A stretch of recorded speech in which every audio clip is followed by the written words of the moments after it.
बीजबायला में दिव्या ज्योति जागृति संस्थान द्वारा 7 दिवसीय श्रीराम कथा का आयोजन जारी। बीजबायला में दिव्य ज्योति जागृति संस्थान शाखा सूरतगढ़ की द्वारा 7 दिवसीय श्रीराम कथा का आयोजन राजवंशी गार्डन बीजबायला में किया गया। कथा का समय शाम 7 बजे रात्रि 10 बजे तक रहेगा। ये कथा 6 से 12 जुलाई तक चलेगी। कल कथा के प्रथम दिवस में श्री गुरु आशुतोष महाराज जी की शिष्या साध्वी सुश्री सौम्या भारती जी ने बताया कि रामायण एक विलक्षण व दिव्यता से परिपूर्ण ग्रंथ है, जिसकी कथा मानव जाति को सुख, समृद्धि व आनंद देने वाली है, क्योंकि भगवान श्री राम कल्याण एवं सुख के मूल स्रोत हैं। वे संपूर्ण वेदाओं के ईश्वर, समस्त भूतों के अधीश्वर, ब्रह्मांड के अधिपति तथा साक्षात परमात्मा हैं। वे समस्त जीवों को आत्मज्ञान देकर ईश्वर से जुड़ने की कला सिखाते हैं। भगवान शिव भी सत्संग का महत्व माता पार्वती को बताते हुए कहते हैं कि उसकी विद्या, धन, बल एवं भाग्य सब कुछ निरर्थक है, जिसे जीवन में संत की प्राप्ति न हुई हो। वास्तव में सत्संग सत और संग 2 शब्दों से मिलकर बना है। सत अर्थात परमात्मा और संग अर्थात मिलन। संत ही परमात्मा से मिलाने का माध्यम है। इसलिए जीवन में पूर्ण संत की खोज में अग्रसर रहना चाहिए, जो हमारा मिलाप परमात्मा से करवा दे। उन्होंने बताया कि भगवान श्री राम की कथा में गोता लगाने से मानव को प्रभु की प्राप्ति होती है, किंतु कथा सुनने और उसमें उतरने में अंतर होता है। सुनना तो सहज है, लेकिन उसमें उतरने की कला केवल एक संत ही सिखा सकता है। जिसे सभी संत का संग मिला, वो राम धर्म का अनुगामी बना।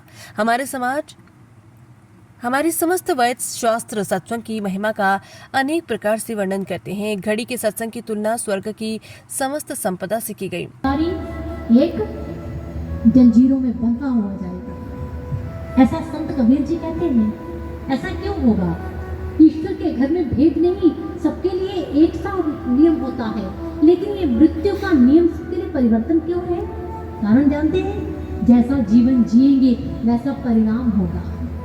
सारा साल जो जैसी पढ़ाई करेगा, एक ही कक्षा में कितने बच्चे पढ़ते हैं, लेकिन परिणाम सबका अलग अलग होता है ना, अलग, एक सा तो नहीं होता। कोई फर्स्ट आता है, कोई सेकंड होता है, कोई पास होता है, कोई फेल होता है। सबका परिणाम, रिजल्ट जो है वो अलग अलग आता है। क्यों? जिसने जितनी मेहनत की, जिसने जैसी पढ़ाई की, वैसा ही प्रतिफल उसके सामने आ जाता है। ठीक यही बात यहाँ पर भी लागू होती है।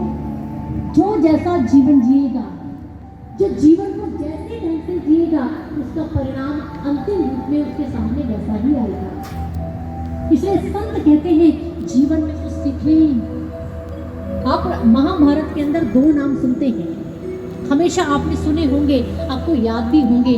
राजा कंस का नाम और दूसरा राजा परीक्षित का नाम। याद है ना? दोनों नाम याद है।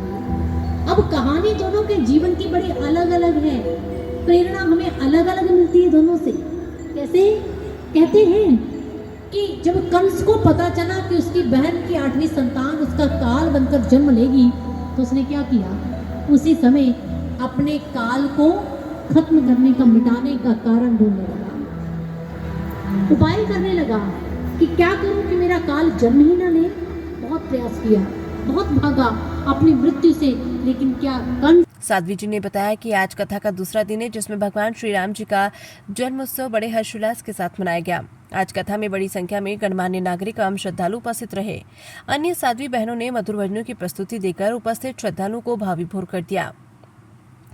कथा का समापन विधिवत प्रभु की आरती के साथ किया गया, जिसमें विशेष रूप से मैनाराम अध्यक्ष संयुक्त व्यापार मंडल सुदेश मोड़, जिला उप प्रमुख राकेश दुआ, अध्यक्ष व्यापार मंडल भगवान घोड़ेला, अध्यक्ष कुमार सभा जसपाल कामरा, विजय सिमार, पूर्व सरपंच बीजबायला दिनेश दुआ, राधा कृष्ण सेवा समिति अध्यक्ष कुलवंत पूनिया, अंकित शर्मा, उपाध्यक्ष मौड़िया मंदिर समिति शामिल रहे। रोजाना कथा के समापन के बाद लंगर प्रसाद का वितरण किया जाता है। इस कथा में सूरतगढ़ दिव्या ज्योति संस्थान की ओर से साध्वी पुण्य सत्य चंद्र प्रभा ज्योति, रजनीश प्रभु ज्योति, मोनिका प्रीति व भाइयों में स्वामी प्रेम प्रकाश नंद व स्वामी राजदीप अपनी बढ़ चढ़कर सेवाएं दे रहे हैं और पंडाल की व्यवस्था बनाने में बीजबायला व आसपास के सेवादार अपनी अहम भूमिका निभा रहे हैं। ठंडी हवा, लंगर व ठंडा पानी की व्यवस्था भी इस पंडाल में अच्छी देखी गई। पंडाल के स्टेज को श्री रामचंद्र जी की प्रतिमा से सजाया गया है।